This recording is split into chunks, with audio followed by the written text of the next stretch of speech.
Hello and welcome to the Lost Pines Workshop. I'm J.C. Jensen. So today I want to tell you a story. The title is From Military to Woodworking, My Journey. So for years, my life was defined by the uniform that I wore. The purpose was clear and the missions were sharp. But when it all ended, I kind of felt lost. The structure was gone. The purpose was gone. So I traded in my combat boots for a workshop apron. And in the process, I found a new mission. This is a story of how I went from the battlefield to a workbench and how shaping wood ended up reshaping my life. When you're in the military, your identity is woven into the fabric of your uniform. For over 2 decades, that was my reality. Life was just a series of clear objectives and an unbreakable sense of camaraderie. You wake up and you know what your purpose for the day is. You know the person on your left and your right has got your back, no matter what. That shared sense of purpose is a powerful thing, a bond that's hard to describe to anybody that hasn't lived it. So my world was all about discipline and precision. I was in tanks. Targets are far away. Anyway, whether it was maintaining sophisticated equipment or poring over complex operational plans, every single detail mattered. Failure is not an option. The environment forges you into someone who understands structure, values teamwork, and knows how to execute a plan with focus. I learned leadership, sure, but I also learned to follow. I learned to solve problems under pressure and how to adapt when the plan inevitably changed. Or, as the old army tank joke goes, best laid plans go to at LD, or line of departure. These weren't just job skills, though. They were life skills earned in the most demanding classroom on earth. You know, that life gives you a real sense of pride, of belonging to something bigger than yourself. Every day had a mission. You were part of a team, a well-oiled machine where every person played a critical role. My boots were on the ground. My purpose was clear, and I knew exactly who I was. It's a feeling of certainty you take for granted, right? Who am I? You just assume it will always be there. But then the rhythm of that life, the one that you'd built your entire identity around, comes to a sudden stop. So the transition from the military to civilian life is not a single event. Uh, it's a seismic shift, right? Suddenly the uniform is in a box. The strict schedule is gone. The mission's over. And the silence can be deafening. I bounced around the house after I retired in my own head, trying to find my place. I had all this free time, but no idea what to do with it. For me, the hardest part was the loss of that structure and purpose. In the service, your day is planned from before sunrise to well after sunset. Back home, my days were quite vast, empty expanses. I was a tank without a commander, without an operations order, and with too many choices and not enough direction. That unspoken understanding between soldiers was gone. You find yourself in a world that just operates on a different frequency. The collective mission was replaced by individual pursuits, and it was isolating. I felt like I was speaking a different language. Right? That feeling of being lost was quite profound. Um, who am I without the uniform? What is my purpose now? These weren't just questions. They were heavy weights that I carried around every day, and I was struggling. trying to find my way to connect with the world again. As another Army veteran who served in Afghanistan put it after coming home, you suddenly find yourself in a real disruptive life that you're not used to visiting, right? Things are different. Life is different. And that hit home for me.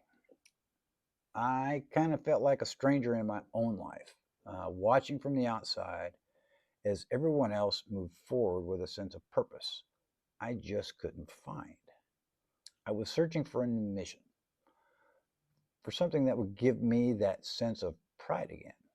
Uh, I just had no idea where to look. That's when woodworking and construction found me. All right, it didn't happen overnight. Uh, it wasn't some lightning bolt of inspiration. I started small. All right, I had made some simple projects for friends and family, and someone asked if I could restore some doors on this historic building in Georgetown. I said, sure, we'll give it a shot. Things progressed quite rapidly from there. I ended up starting my own remodeling company, uh, which I was successful at for several years. Then I was offered a teaching position at Austin Community College, teaching building construction technology. And my class sizes were the same as a tank platoon. Right on. I really loved that experience. I brought my military style into the classroom, and I was platoon sergeant, so I had my thing. Think really calm drill sergeant. Anyway, uh, I was a demanding teacher, but my students did seem to appreciate it. I always striving for excellence, and that's what I asked of my students. Strive. You may not achieve it, but strive for it. On the side, though, I dove into more woodworking projects and built myself a workshop in my garage. But over time, due to some physical reasons, I was forced to leave that position at the school, and I've been spending more time in my own shop, which is quite nice now. So a funny thing happened when I moved into my workshop full time. Um, closed that door, and the world went quiet. The noise in my head, that constant loop of worry about this or that, started to fade. All that existed was the tool in my hand and the feel of the wood itself. Woodworking requires patience and precision, which helps calm your nervous system. It's like active meditation. Right? For the first time in a long time, I was completely in the moment. What am I doing? There's something powerful about taking a piece of raw, imperfect wood and making something useful and beautiful. You start with a rough plank, right? It's full of knots, it's full of flaws, but you see the potential. So you plane it smooth, you cut the joinery, and you sand until it's soft to the touch. You're giving new meaning to that piece of wood, and at the same time, to yourself. With every project, I felt a piece of myself kind of being put back together, right? It was a process, the step by step nature of it. Uh, that's familiar. It was a mission. It had a plan, it required focus. And at the end, there was something I could hold and say, I made this. And I found the grain. And by following it, I was slowly finding my way back to civilization. So today, this is my workshop, and this is my sanctuary. It's my headquarters. It's where the mission begins every morning.